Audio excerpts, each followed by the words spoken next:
नमस्कार दोस्तों, स्वागत है आपका आज के मुख्य समाचारों की वीडियो में। जी हां दोस्तों, यहां पर आपको देखने को मिलेगी सुबह से लेकर शाम तक की सारी के सारी बड़ी खबरें, मुख्य समाचार, ब्रेकिंग न्यूज़ अपडेट के रूप में। तो दोस्तों, आपसे रिक्वेस्ट है इस वीडियो को ज़्यादा से ज़्यादा लाइक और शेयर करें। तो दोस्तों, जानते हैं आज की पहली बड़ी खबर। पंजाब चुनाव से पहले शिरोमणि अकाली दल को झटका, मनजिंदर सिंह सिरसा बीजेपी में हुए शामिल। जी हां दोस्तों, पंजाब विधानसभा चुनाव से ठीक पहले श्रोमणी अकाली दल को बड़ा झटका लगा है। श्रोमणी अकाली दल के नेता और दिल्ली सिख गुरुद्वारा प्रबंधन कमेटी के निवर्तमान अध्यक्ष मनजिंदर सिंह सिरसा भाजपा में शामिल हो गए हैं। सिरसा की भाजपा में ज्वाइनिंग के दौरान केंद्रीय मंत्री धर्मेंद्र प्रधान, गजेंद्र सिंह शेखावत मौजूद रहे। आपको बता दें दोस्तों, भाजपा में शामिल होने से पहले मनजिंदर सिंह सिरसा ने पार्टी अध्यक्ष जेपी नड्डा और केंद्रीय गृह मंत्री अमित शाह से मुलाकात की। सिरसा 2 बार दिल्ली से विधायक रह चुके हैं और लंबे समय तक दिल्ली सिख गुरुद्वारा प्रबंधन कमेटी के विभिन्न पदों पर सेवाएं दे चुके हैं। शेखावत ने इस अवसर पर कहा कि सिरसा के भाजपा में शामिल होने से पंजाब विधानसभा के चुनाव में पार्टी को बहुत लाभ होगा। अगले साल की शुरुआत में पंजाब में विधानसभा चुनाव होने हैं। भाजपा में शामिल होने के बाद सिरसा ने कहा कि केंद्रीय गृह मंत्री और प्रधानमंत्री ने आश्वासन दिया है कि सिखों के जितने भी मुद्दे हैं वह हल होने चाहिए, लेकिन ये राजनीति के भेंट चढ़ गए हैं। इसलिए मैं दिल्ली सिख गुरुद्वारा प्रबंधन कमेटी के अध्यक्ष पद से इस्तीफा देकर भाजपा में शामिल हुआ हूँ। इसके बाद दोस्तों, जान लेते हैं अगली खबर। ममता बनर्जी ने साधा राहुल गांधी पर निशाना, कहा कोई कुछ करेगा नहीं, सिर्फ विदेश में रहेगा तो कैसे चलेगा।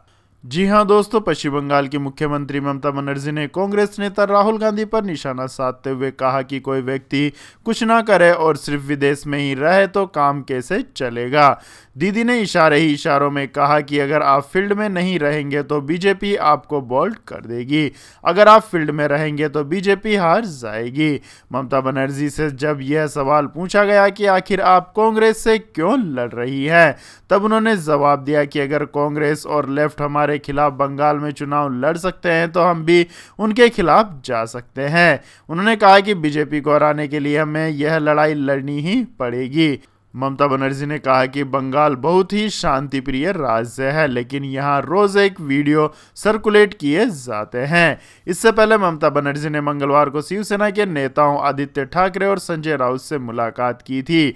नेताओं के बीच हुई इस मुलाकात को तृणमूल कांग्रेस की प्रमुख द्वारा अन्य विपक्षी दलों तक पहुंचने के प्रयास के रूप में देखा जा रहा है। सूत्रों ने बताया कि महाराष्ट्र दौरे पर आई ममता बनर्जी को मुख्यमंत्री उद्धव ठाकरे से भी मिलना था, लेकिन वह बीमार हैं, इसलिए उनके बेटे और राज्य सरकार में मंत्री आदित्य ठाकरे ने तृणमूल प्रमुख से भेंट की। इसके बाद दोस्तों, जान लेते हैं अगली खबर। सिर्फ 1 रुपए में घर देगी सरकार, इन लोगों को होगा फायदा। जी हां दोस्तों, उत्तर प्रदेश सरकार विधानसभा चुनाव 2022 से पहले सूबे की जनता के लिए सौगात का पिटारा खोल रही है। इसी सिलसिले में अब बारी आई है सरकारी कर्मचारियों और वकीलों की।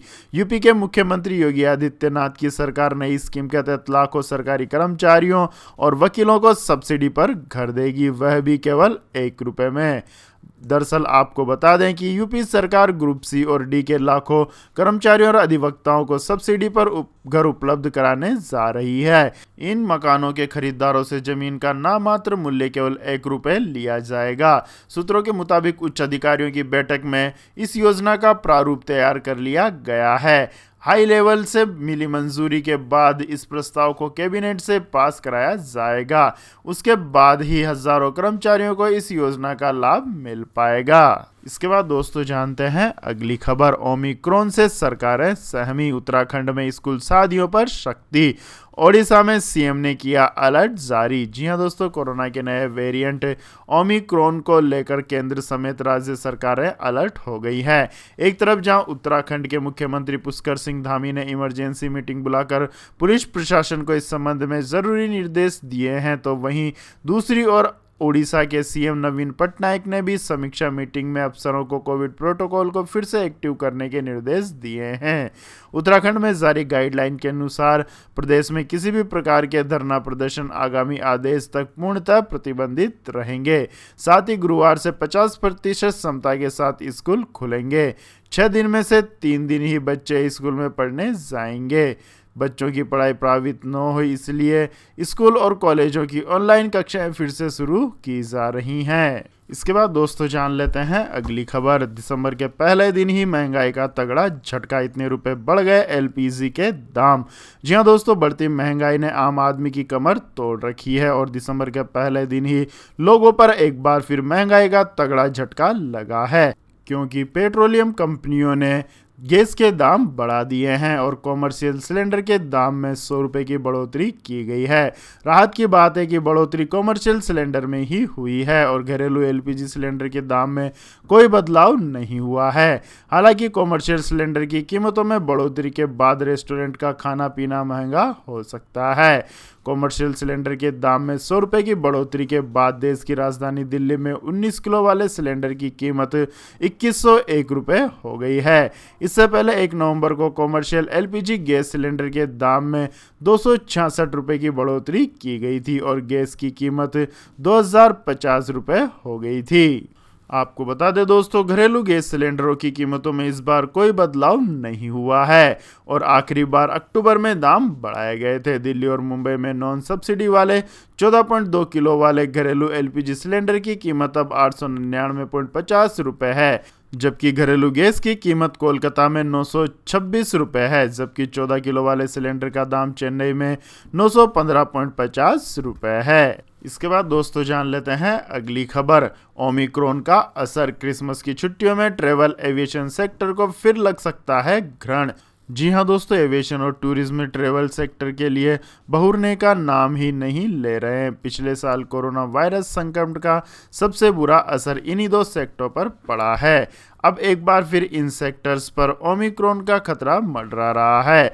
दिसंबर का महीना दुनिया भर में छुट्टियों का महीना होता है। क्रिसमस और नए साल की छुट्टियों पर विदेशों में रहने वाले कई भारतीय घर लौटते हैं, तो वहीं इन्हीं छुट्टियों में घरेलू यात्री देश के साथ साथ विदेश की भी यात्रा करते हैं। ऐसे में एविएशन सेक्टर और टूरिज्म सेक्टर को अच्छा फायदा मिलता है। ओमिक्रॉन के खतरे को देखते हुए एविएशन सेक्टर के रेगुलेटर्स नागर विमान महानिदेशालय ने देश से इंटरनेशनल फ्लाइट्स को सामान्य करने के फैसले को अगले आदेश तक स्थगित कर दिया है। पहले देश में 15 दिसंबर से ये फ्लाइट सामान्य होनी थी। नागर विमानन महानिदेशालय ने अपने आदेश में कहा है कि वैश्विक स्तर पर ओमिक्रॉन के बढ़ते खतरे को देखते हुए स्थिति पर करीब से नजर रखी जा रही है। इस बारे में एविएशन सेक्टर के सभी स्टॉक होल्डर्स के साथ बातचीत करने के बाद उचित निर्णय लिया जा सकेगा। इसके बाद दोस्तों जान लेते हैं अगली खबर। आने वाला है चक्रवाती तूफान, देश के कई राज्यों में भारी बारिश का अलर्ट।